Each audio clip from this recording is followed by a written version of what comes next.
Assalamualaikum warahmatullahi wabarakatuh. Perkenalkan, nama saya Adam Nurholik. Di sini saya akan membuat tutorial cara penggunaan tag, elemen, atribut, heading, dan paragraf di HTML. Nah, pertama-tama kita harus tahu dulu apa itu HTML. HTML adalah singkatan dari Hypertext Markup Language. Bahasa markup berupa tag yang digunakan untuk membuat sebuah halaman web dan menampilkan berbagai informasi di dalam browser web. Kata markup dapat diartikan sebagai teks dalam dokumen teks yang menunjukkan hubungan dengan teks lain. File HTML disimpan dengan ekstensi .html. Ilustrasinya adalah seperti ini. HTML adalah sebuah struktur. Mungkin lebih jelasnya adalah HTML sebuah kerangka dari sebuah web. Nah, lalu apa itu tag? Tag adalah penanda awalan dan akhiran dari sebuah elemen di HTML. Tag terbagi menjadi dua, yaitu tag tunggal dan tag berpasangan. Tag yang berpasangan harus ditutup oleh pasangannya. Contoh, tag P ditutup dengan tag P lagi. Nah, yang dimaksud dengan tag adalah yang berada di dalam kurung siku ini. Penutup dari sebuah tag yaitu dengan adanya slash di dalam kurung siku. Lalu tag tunggal tidak boleh ditutup. Contoh, tag BR, tag input, tag image. Kenapa mereka tidak boleh ditutup? Karena mereka tunggal, mereka hanya satu. Mereka tidak memiliki penutup atau memiliki sebuah pasangannya. Tag HTML bersifat case insensitive, ditulis kapital atau kecil sama saja. Penulisan tag HTML boleh satu baris atau beberapa baris dengan konsekuensi jika ditulis satu baris besar ukuran file lebih kecil, namun sulit dibaca, sedangkan ditulis dengan beberapa baris memakan ukuran file lebih besar, namun mudah dibaca. Nah, mari kita buat tag HTML. Pertama-tama buka Visual Studio Code kalian. Lalu kalian buatlah folder baru. Kalian beri nama apa aja bebas.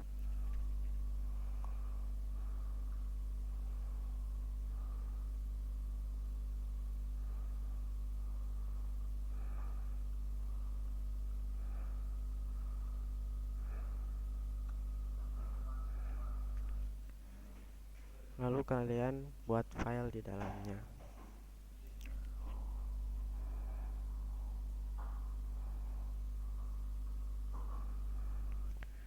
Dengan syarat harus menggunakan .html.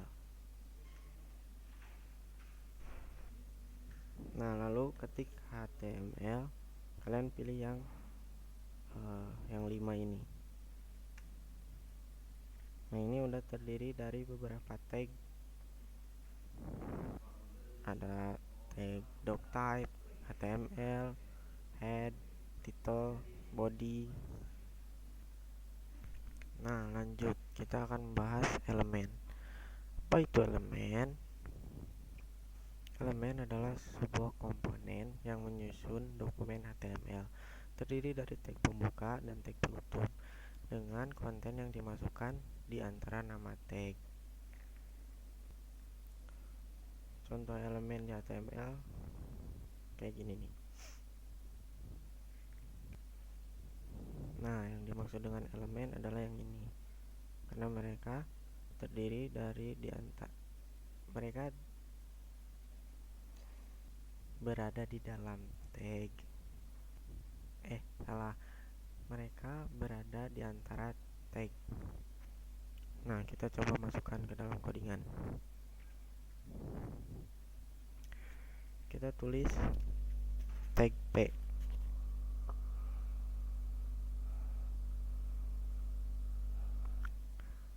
Nah, lalu kita masukkan elemennya.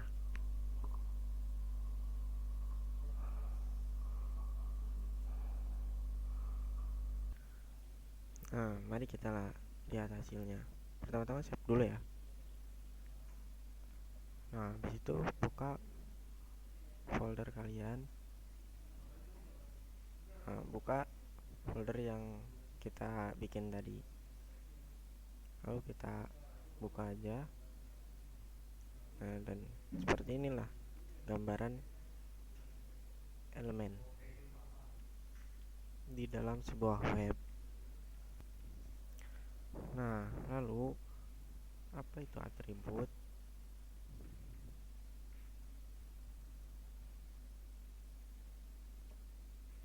Atribut digunakan untuk mendefinisikan karakteristik suatu elemen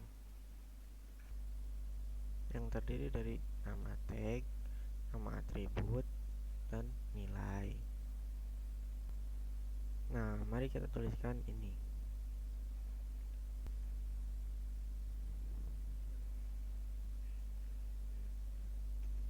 Kita tuliskan line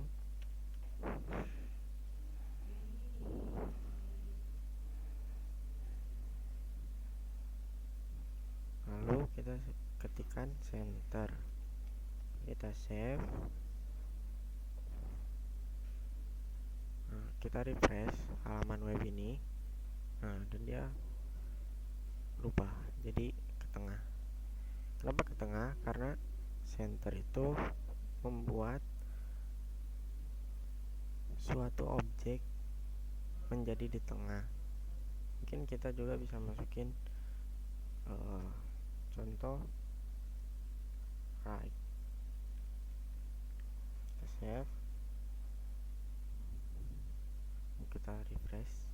Nah, dan dia posisinya berada di paling ujung di bagian kanan. Oh ya, cara penulisan tag yang benar adalah dengan tagnya harus sama, jangan kayak gini. Contoh, kita bikin tag P. Nah, si penutupnya kita pakai H1. Nah, ini nggak boleh, ini nggak bisa, salah ini. Harus sama pasangannya, gitu.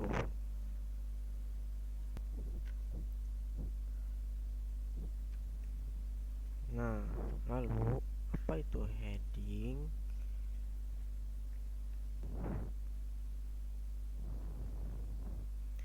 Heading berfungsi untuk mengubah tulisan. Tag heading biasa digunakan untuk membuat judul pada sebuah artikel atau dokumen. Spesifikasi tag heading mempunyai berbagai tingkatan yang biasa disebut H1, H2, H3, H4, H5, dan H6. H1 heading level 1 dengan konten tebal, bold, dan ukuran font 200% dari ukuran font dasar. Dan heading level 2 dengan ukuran font 150%, heading level 3 117%, heading level 4 100%, level 5 83%, heading level 6 67%. Seperti ini contohnya.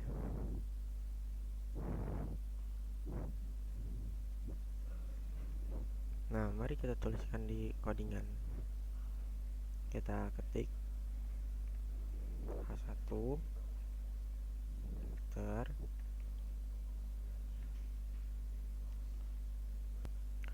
lalu kita tuliskan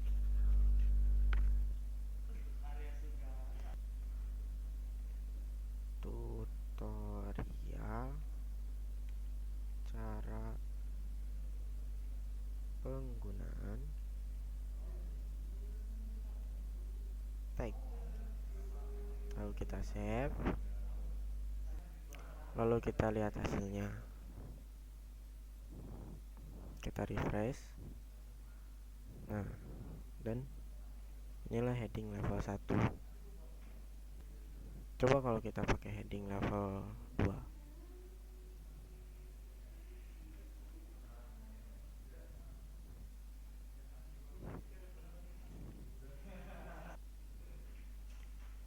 kita save, lalu kita lihat hasilnya.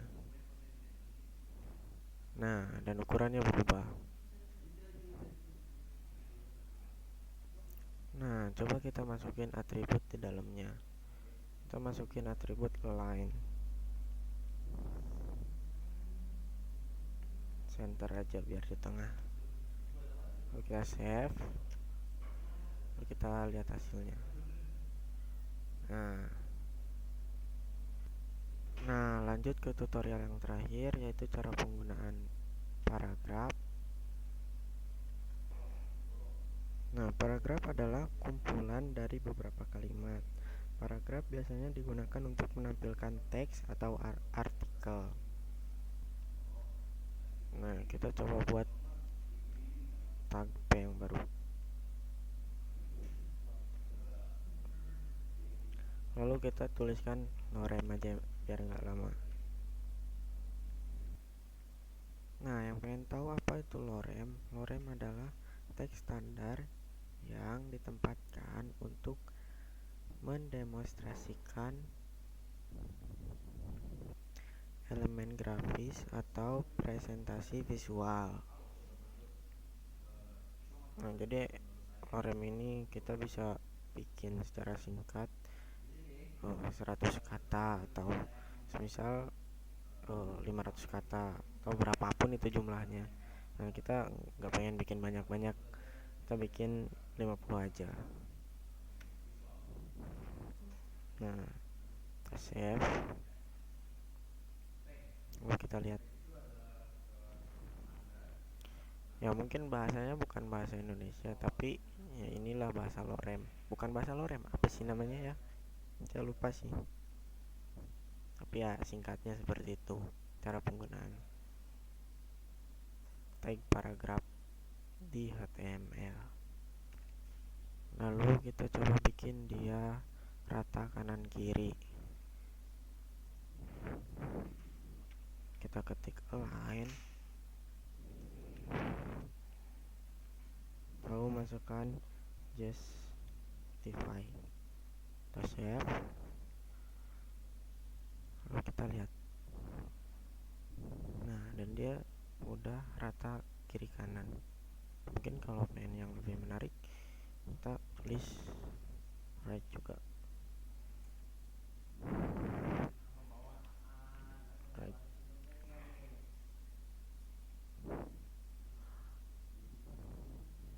Kita coba lihat. Nah, dia posisinya udah di kanan.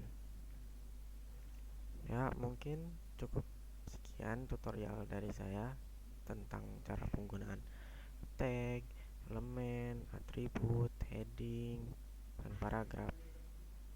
Terima kasih yang buat nonton. Assalamualaikum warahmatullahi wabarakatuh.